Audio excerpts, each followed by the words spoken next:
So now I'd like to introduce Dr. Jennifer Sullivan is the lead of the National Service Lines for Advocate Health, overseeing operations and strategy for cancer, heart and vascular, and neurosciences as part of the Rewire 2030 initiative.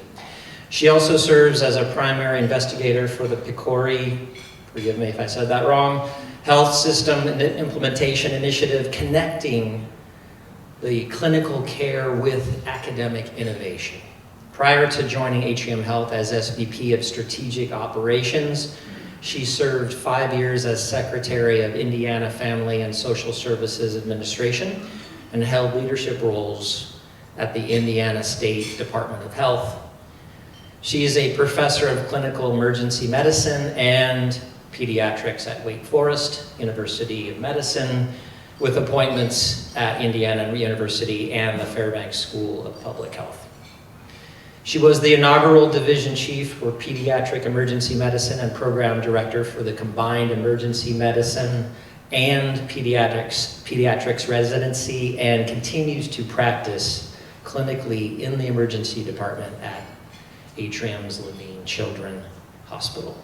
Her public health lens focuses on building integrated, sustainable health systems that improve outcomes for individuals and communities. She's been recognized with the Sagamore of the Wabash, did I say that right? And the Indiana Hospital Association's John C. Render Health Policy Award and the APHSA Friedman Impact Award, and named one of Charlotte Business Journal's top 25 women in business. I am honored to call her my friend. She's also a big wine drinker, by the way. Please welcome Dr. Jennifer Sullivan.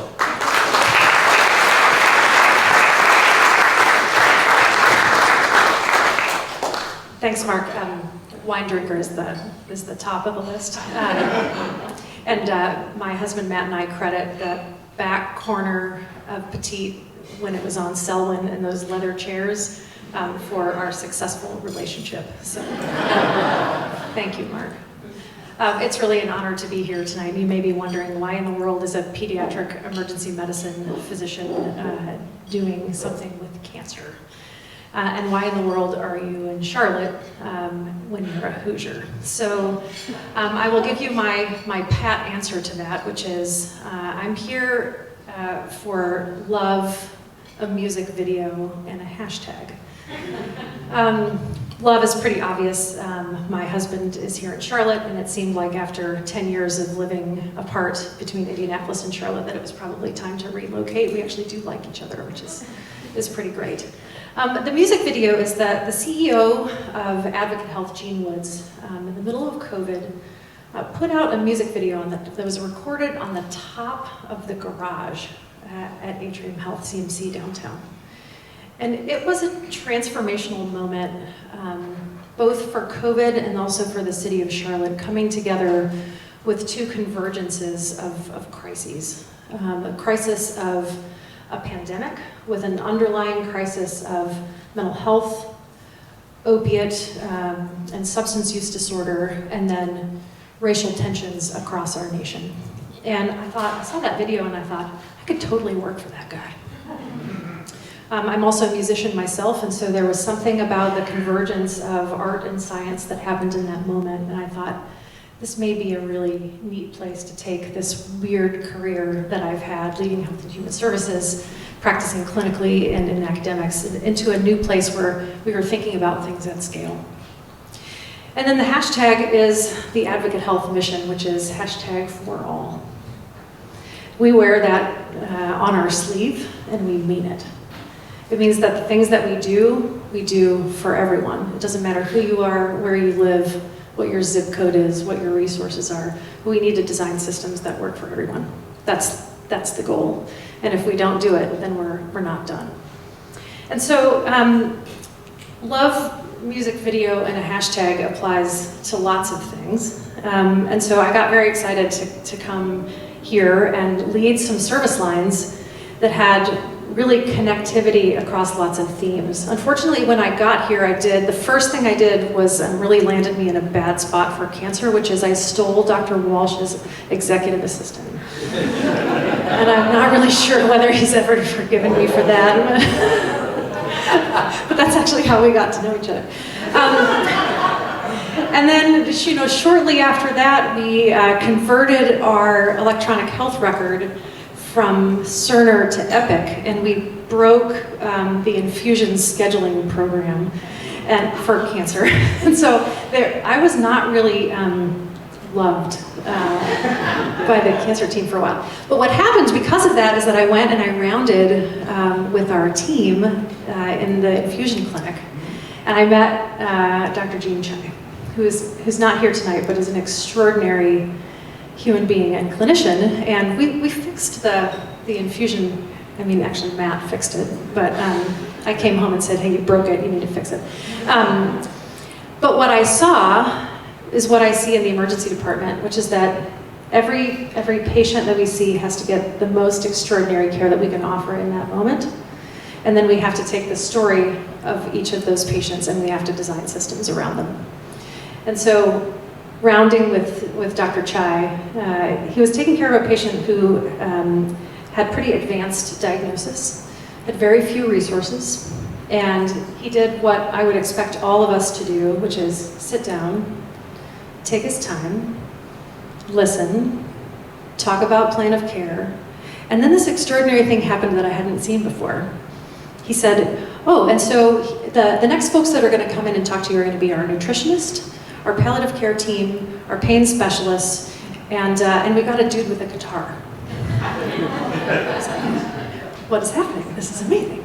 And so, we left the room and I said, is this what you do for everybody? And he said, oh yeah. It's no big deal. It's just our, supportive oncology, which I had never heard of before.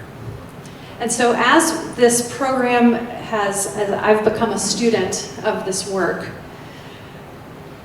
it becomes very clear that we have local magic that can become national reality. And so in the last year, Advocate Health, which is now in 7 states, has launched national service lines: cancer, heart and vascular, and neurosciences.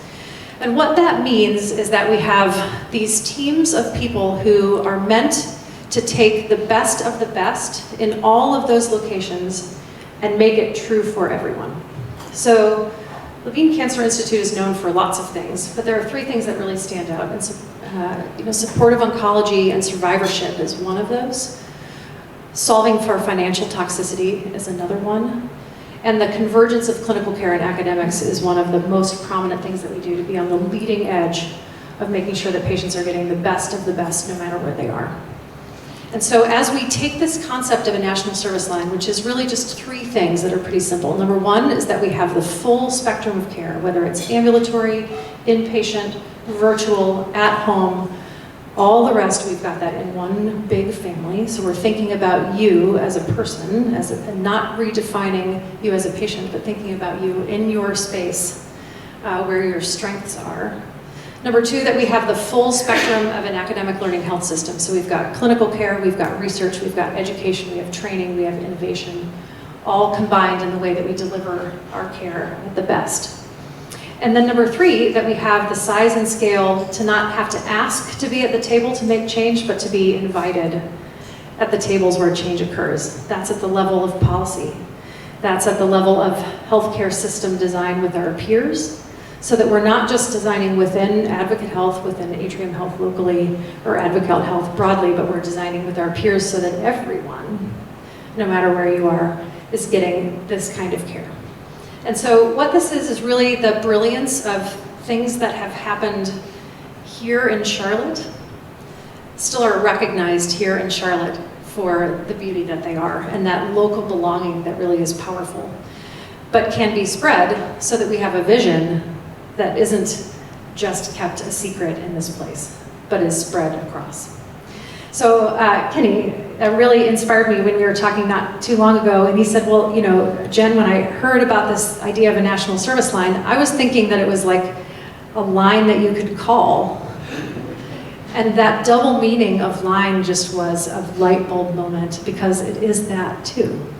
It is that no matter where you are, you get the best of what we are. And so the service line for us is this organizational concept, but for our patients, it's a direct line to the kind of care that you've always known that you needed, but didn't know would be possible in the space where you are. And so kind of bringing it full circle, love music video and a hashtag. Not too long ago, we opened our very first proton beam. And the very first patient that was taken care of there was loved. Their family was there. And music therapists, we built the proton beam so that music therapy could be embedded. And so the dude with the guitar, same guy, by the way, that was with Dr. Chai and I in the room was also present for our first proton beam therapy patient. And that hashtag for all was present in that moment, just like it is every day for all of us when we show up at work. We're thinking about how to design systems that are meaningful for all of us and can actually make a difference sustainably for the future.